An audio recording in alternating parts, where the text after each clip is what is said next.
오늘 굉장히 이게 지금 폐쇄형 모임인데 초대자 인비테이션 올리라고 영어 표현하는 폐쇄형 모임인데 초대돼서 참석하신 분들이 이제 아마 뭐 하실 말씀이 무지 많겠지만 오늘 나온 이야기 중심으로 혹시 좀 보태고 또 지금 이거 좀 앞으로 하겠다고 하는데 좀 자극을 이런 자극이 필요하겠다고 생각하시는 게 있으면은 말씀 좀 해주시면 듣겠습니다. 예. 불평등이 무엇인가에 대한 얘기가 없습니다.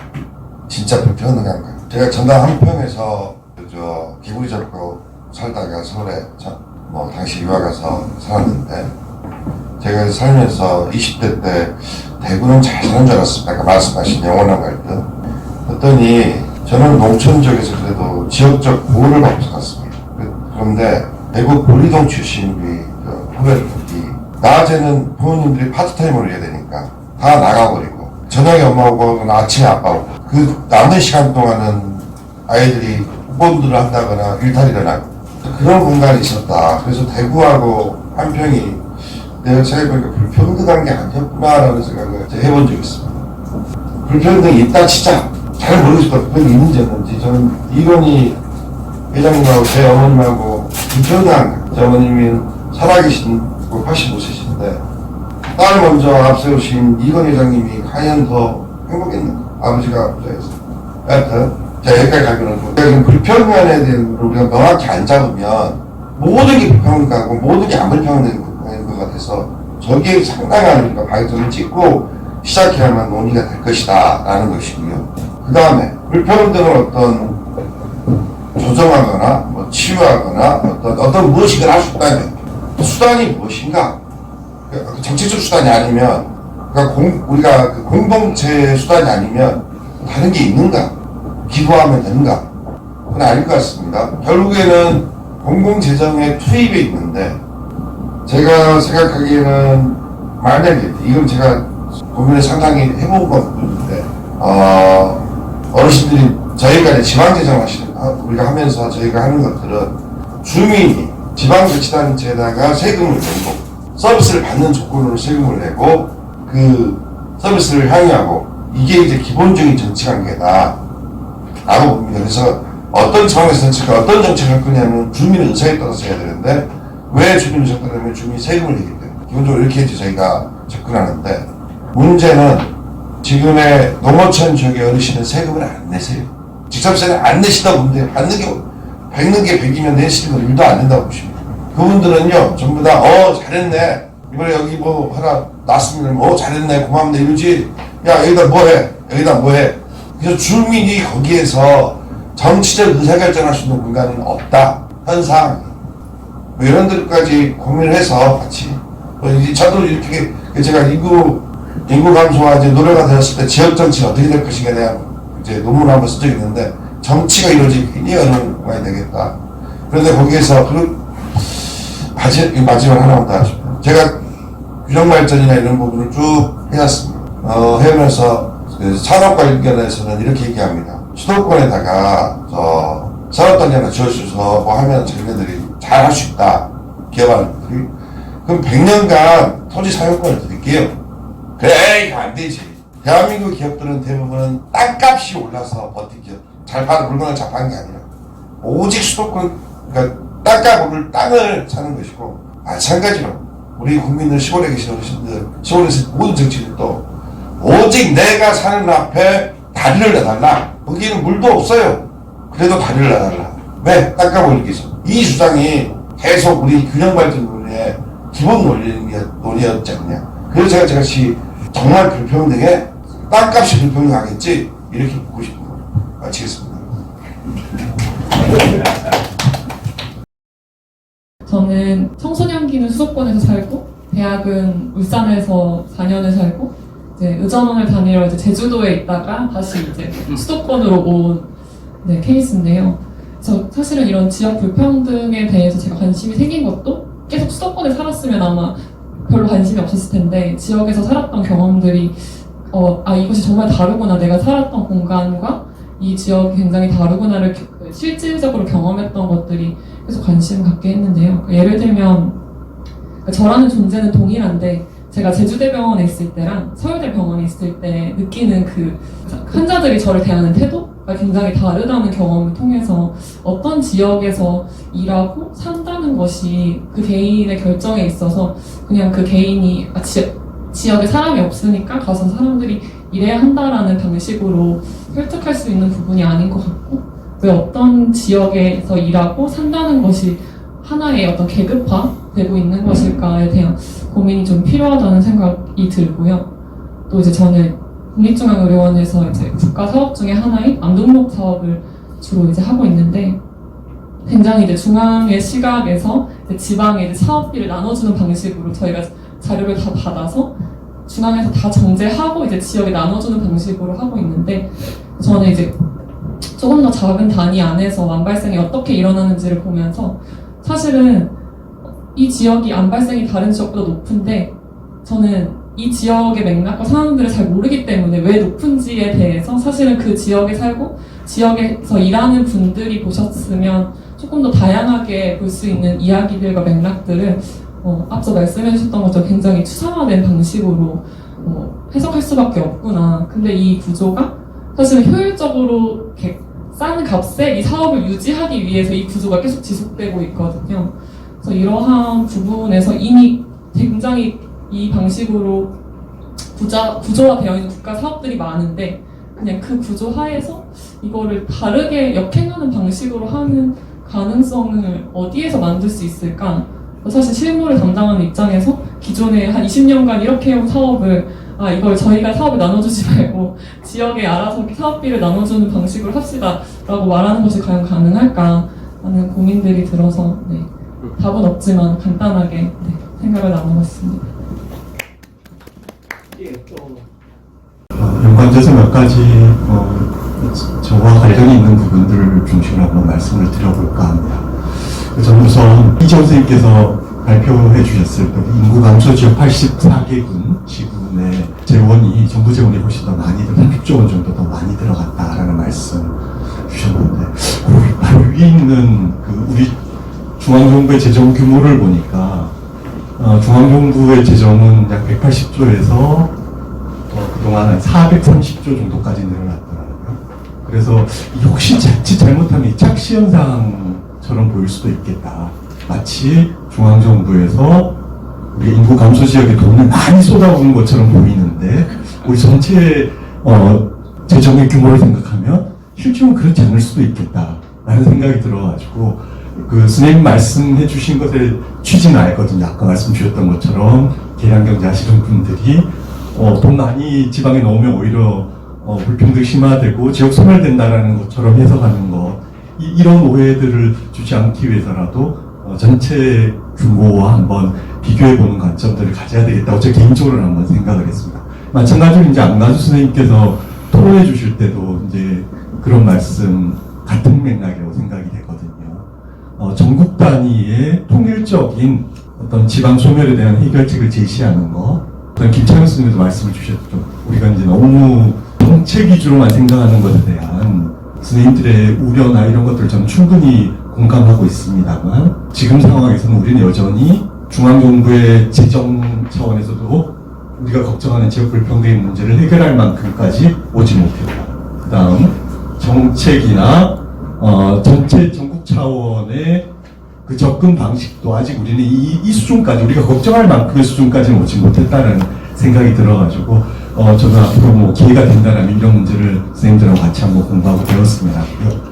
한 가지 저는 이제 선거 그다음에 정당 이런 걸 공부하는 사람으로서 이게 이제 원인이 될지 해결 방법이 될지 결과가 될지는 잘 모르겠으나 지금 우리가 안고 있는 이 지역 불평등의 문제는 결국은 정치제도, 그중에서 선거제도와 가장 밀접하게 연결되어 있는 것이 아닐까. 16대 국회부터 아마 노무현 대통령 집권 시기였을 거로 생각하는데 우리가 선거제도 개혁을 많이 얘기를 했습니다만 실제로 253개 지역구 중에서 이 변화가 컸거든요. 선생님들 다 너무 잘 아시겠지만 서울, 경기, 인천은 그동안 24개가 늘어났습니다. 그렇다면 결국 나머지 지역에서 지역구를 중심으로 하는 것으로만 봤을 때 여기서도 여전히 불평등이나 격차가 나타나고 있다는 거겠죠. 저는 그래서 이 지역구 중심의 국회의원 선거제도에 대한 좀 근본적인 고민이 없다라면 이 문제에 대한 해결책이 조금 난망하지 않을까. 왜 보면 근대 국가가 형성이 됐을 때 지역 중심의 맹주들을 의회로 불러들였던 이 방식에 대한 우리의 좀 획기적인 의식의 전환 혹은 관점의 전환들도 우리가 한번 실험적으로 고민해볼 필요가 있지 않을까 하는 생각이 들어서 저희 뉴스로 순당한 말씀 이렇게 드렸습니다. 제가 이전에 잠시 공무원 생활을, 지금도 공무원이긴 하지만 공무원 이제 정식 공무원 생활을 할 때 국가공무원하고 이제 지역공무원 이렇게 이야기했더니 국가공무원과 지방공무원이지 지역공무원이라는 건 없다. 라고 그렇게 이야기를 하더라고요. 여튼 이제 지방이라는 것이 상당히 이제 중앙적 관점으로 이제 보는 거고, 그것이 모든 정책들이 만들어지고 제도가 실현되는 가장 밑바탕에 이제 관련 있다라는 그런 이제 생각들이 다시 한번 이제 들어봤습니다. 저는 이제 아까 이전 선생님께서 말씀하셨던 것 중에서 이제 다양성이라는 부분들이 상당히 이제 중요한 의미가 되겠다라는 생각이 들었습니다. 사실 지역 불평등이라고 하지만 무엇에 대한 불평등이냐라고 이제 보면, 근데 모든 지역들이 다 낙후되어 있고 나쁘게 그렇게 덧칠하고, 여튼 서울은 전부 다 좋은 거고 지역은 전부 다 나쁜 거냐 라는 그런 의미는 아니라고 생각을 합니다. 지역에서도 물론 이제 좋은 것도 있을 거고, 오히려 서울이 더 불평등하게 나쁜 이제 그런 것도 있을 거고, 그래서 저는 이제 지역 불평등이라는 부분들이 지역은 뭐 여튼 지역에 살면 안 좋고 이렇게 하는 이미지보다는 불평등이라는 그런 이미지가 상당히 좀 강하게 좀 작동이 되는 것 같거든요. 안 좋다라는 그런 이미지. 그런데 다양성이라는 관점에서 보면 지역에서 더 좋은 것들도 상당히 많고, 근데 공동체성이라는 것은 지역에서 더 높을 수도 있고, 사실 뭐 부산은 이제 미세먼지와 관련되어서도 뭐 인천이나 서울보다는 그래도 나으니까 그런 측면에서 보면 더 좋은 것일 수도 있으니까, 그것을 좀 해결하기 위한 우리가 관점의 어떤 전환이라고 봤을 때는 다양성이라는 부분들이 상당히 의미가 있겠다라는 생각이 들어서, 이제 우리가 지역 불평등은 무엇에 대한 불평등인가라는 것을 한 번 더 이제 우리가 접근하게 되면 그러한 것을 접근하는 상당히 이제 중요한 의미가 이제 다양성이겠다라는 생각이 들었습니다. 그래서 그러한 차원으로서 연구소에서 좀 연구와 관련되는 부분들을 더욱더 이제 발전시켜 주시면 어떨까라는 생각이 들고요. 두 번째는 정책이 모든 것을 다 이제 설명을 할 수는 없지만, 사실 정책이 이제 수용되는 것을 보더라도 이제 서울도 만약 지역이라고 우리가 생각한다면 서울은 역시 지역의 중심인 것 같습니다. 근데 중앙정부에서 수용되는 정책들을 보면 지역에서 이루어지고 있는 다양한 이제 사업들이 있는데, 사실은 뭐 부산이나 경남이나 대구나 이런 쪽에서 이루어지는 정책들이 중앙정부에서 정책화 되는 경우는 거의 제가 본 적이 없습니다. 그런데 서울에서 이루어지는 사업들은 모든 것이 다는 아니지만 확률적으로는 훨씬 더 많은 사업들이 국가 정책화가 되고, 그것이 서울에서 만들어진 정책들이 그냥 국가 정책화가 되면 지역에 관계없이 그냥 일괄적으로 다 이제 지층으로 내려오거든요. 그러면 부산이든 경남이든 강원이든 그 사업을 다 따라가야 수밖에 없는. 그런데 서울에서 만들어진 것은 서울적인 맥락에서 만들어진 것인데, 그것을 국가 정책에서는 지역적인 맥락을 고려하지 않고 그것을 그대로 그냥 형식만 빌려와서 모든 것을 내려보낸다는 거예요. 그래서 그런 것들이 오히려 이제 지역의 다양성들을 오히려 이제 파괴를 시키는 것이고, 모든 사업들이 획일적으로 이루어지는 이제 그런 부분들이다. 그래서 저는 연구소에서 서울에서 이루어지는 사업들이 아니라 지역에서 이루어지는 상당히 다양한 의미 있는 사업들이 있다. 그것을 좀 더 만들어서 그거를 조금 더 다른 지역으로 좀 전파할 수 있는 그런 부분들도 저는 좀 같이 좀 했으면 좋겠다. 그러니까 거시적인 정책이 아니라 실제 현장에서 이루어지는 있는 그런 사업들을 조금 더 우리가 지역의 다양성이라는 측면에서 다시 한번 정책화하는 부분들도 사실 이제 연구소에서 조금 고민을 해주셨으면 하는 그런 부분이라고 좀 생각이 듭니다. 그래서 두 가지 말씀을 드리고 제가 함께 할 수 있는 부분들은 또 함께 하도록 그렇게 하겠습니다. 이상입니다. 마무리 국면으로 가볼까요? 네. 아주 효율적으로 발전 국가의 원리에 따라서 대단히 효율적으로 우리가 좀 연구소 운영에 대한 겸해서 좀 정리를 좀 해볼까 싶습니다.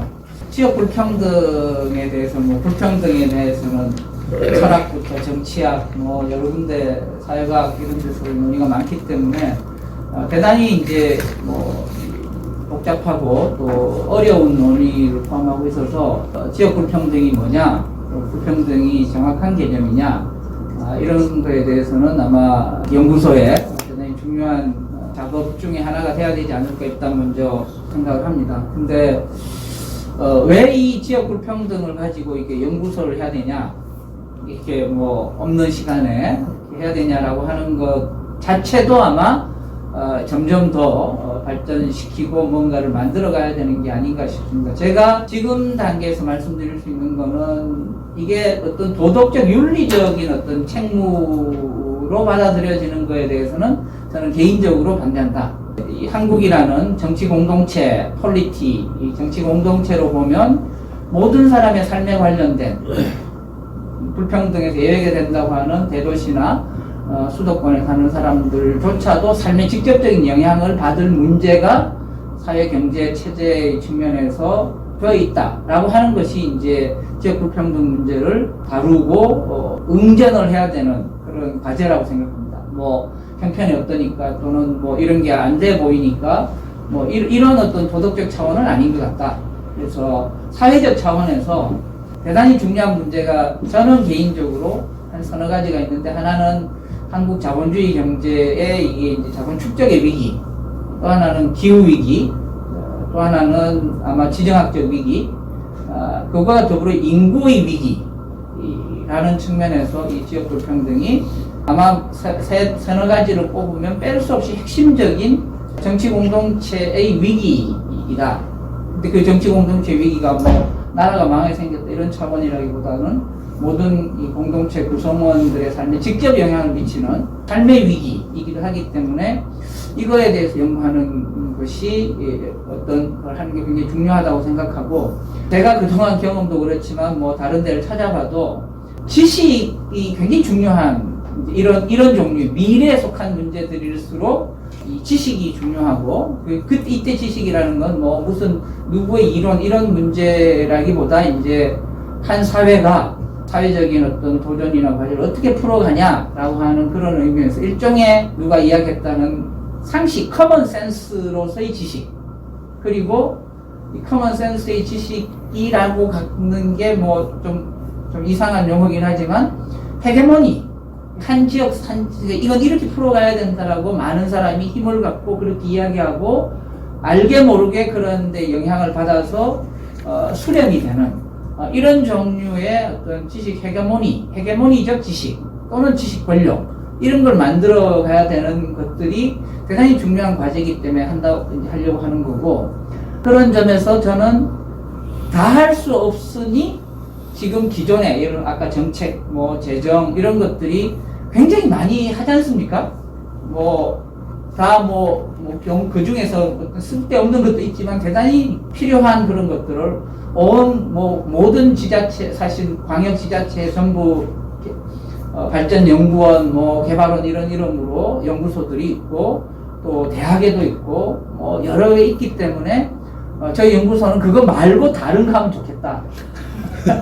그러니까 그거는 그거대로 활용되고 쓰임새가 가치가 있으니 그걸 다 하는 게 아니라 거기서 혹시 빠져 있는 거, 보완적으로 우리가 해야 될 것, 전 그게 비판의 역할이라고 생각하고, 그래서 그러다 보니 현실적인 정책 위주라기보다는 아마도 때로는 좀 거시적이 되겠지만 왜 그걸 하는지 하는 이제 그런 걸 필요해서 보통 우리가 통상 넓은 범위의 비판이라고 하는 이런 것들의 위주가 되지 않겠냐라고 개인적으로 예측을 하고, 또 서로 의견을 그렇게 맞춰가야 되는 과제가 있다고 생각합니다. 다시 말씀드리지만 저희 연구소가 어떤 고유한 역할을 할 건지를 정해야 되겠다 이렇게 생각합니다. 그런 점에서 저는 이걸 뭐라고 보든지 간에 운동이라고 불러야 된다고 생각합니다. 이거를 지식운동 또는 사회운동 이렇게 부를 수는 없을지 몰라도 여러 사회운동 중에 하나가 하나 중에 지식운동이다 이렇게 생각하고요.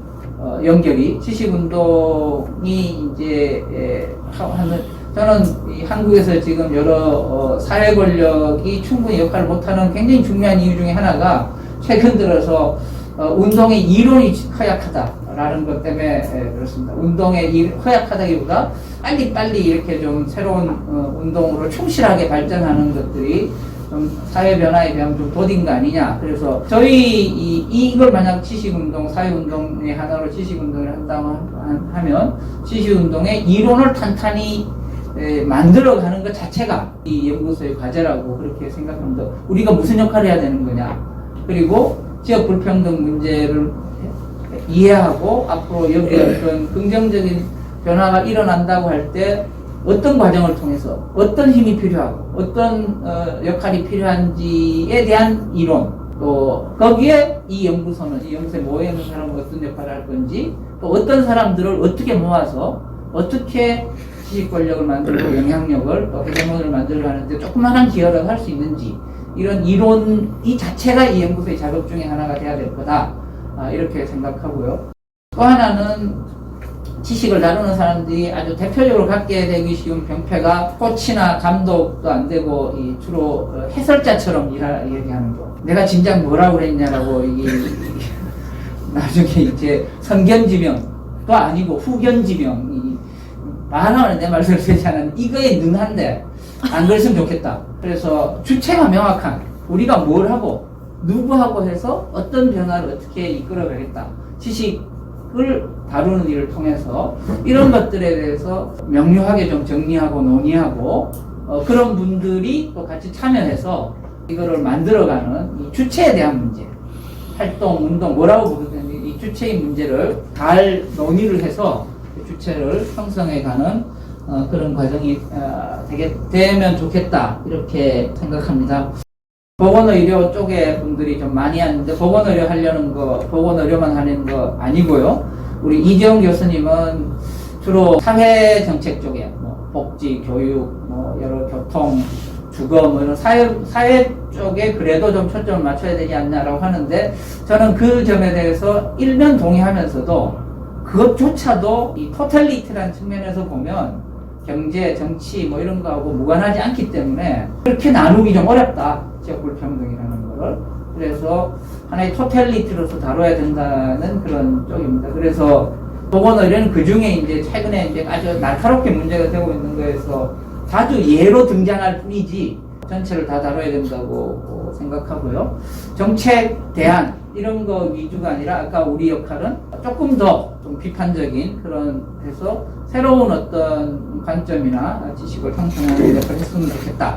그리고 그렇다고 해서 학술의 관점을 갖고 학술적 이론 위주로 하겠다는 건 아니고, 아까 말씀드린 표현으로는 상식으로의 이론, 그리고 사회적인 영향을 할 수 있는 그런 권력, 대중 권력으로서의 헤게모니로서의 이론, 이런 것들을 다루고 또 때로는 생산하는 그런 역할을 할 수 있으면 좋겠다, 이렇게 생각합니다.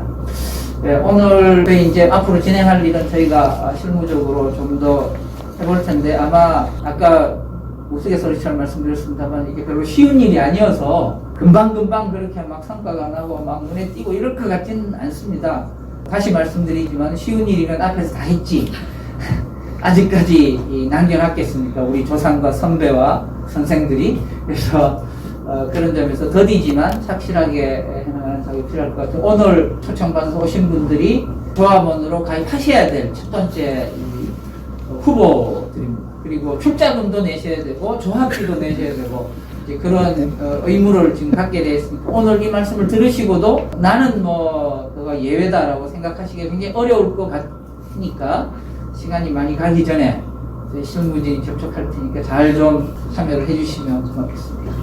마지막으로 우리 이사장님의 마무리 말씀 듣고 김창기 선생님 사회 보고 하는 걸로 마치겠습니다. 예. 저도 오늘은 이제 가볍게 이 시간을 좀 보내면서 이렇게 모임을 갖고 이렇게 어떤 얼굴을 뵙고 이런 시간이 생길까 많은 또 이 생각을 하게 된 시간입니다. 아까 그 말씀에서 이제 그렇다 보니까 서구 이제 지역에서 어느 정도 자리를 잡고 사시는 분들은 살만해요. 살만합니다. 이게 꼭 못 살 곳은 아니고요. 아까 이재원 선생님도 그런 말씀을 좀 하셨는데 서울보다 훨씬 살만한 경우도 있고 또 윤태호 선생님도 그런 말씀을 하셨는데 장점도 있습니다. 그리고 서울을 소비하면 되는 것이다. 지역의 입장에서는 서울을 소비하는 그런 된다는 생각하는 사람들도 꽤 됩니다. 근데 이제 근래 또 보면 정치라는 게 참 그렇고 근래 막 나오는 얘기가 뭐 지역의 그린벨트를 전면 재조정하겠다 이런 얘기도 나왔지 않습니까? 벌써 어제 이제 제가 지역 사람들 분들하고 얘기를 하는데 순천만 습지가 있습니다. 순천만 정원 박람회 됐고 그 옆에 습지가 하여튼 유네스코 뭐로 지정이 됐는데 벌써 그쪽에 한쪽 그린벨트 쪽을 해제해서 어디를 해제해서 뭘 하자 뭐 이런 얘기들이 이제 나오기 시작을 하고 결국은 이제 이게 그런 그 황당한 주장이 이렇게 좀 막 여기저기서 등장을 합니다. 그럼 선생님들이 뭐 제가 지금 뭐 토론도 될 건 아니지만 결국 참여해 주시고 같이 논의해 주시는 것이 이제 저희들이 같이 하고자 하는 바탕 뭐 이런 것들을 마련하는 저희 역할이 아닌가 되고요. 주체 형성이라는 부분에 대해서 김찬현 선생님도 많이 얘기해 주셨는데 많이 부탁을 드립니다. 그리고 김찬현 선생님 얘기 듣다 보면 상식으로의 이론 그러면 얘기를 들으면 들을수록 오리고주로 빠지는 경향이기 때문에 같이 그래도 시간이 되시면 같이 가셔서 못다한 또 말씀들 키워드를 주시면 저희도 같이 또 논의해 보도록 하고 마치겠습니다. 감사합니다.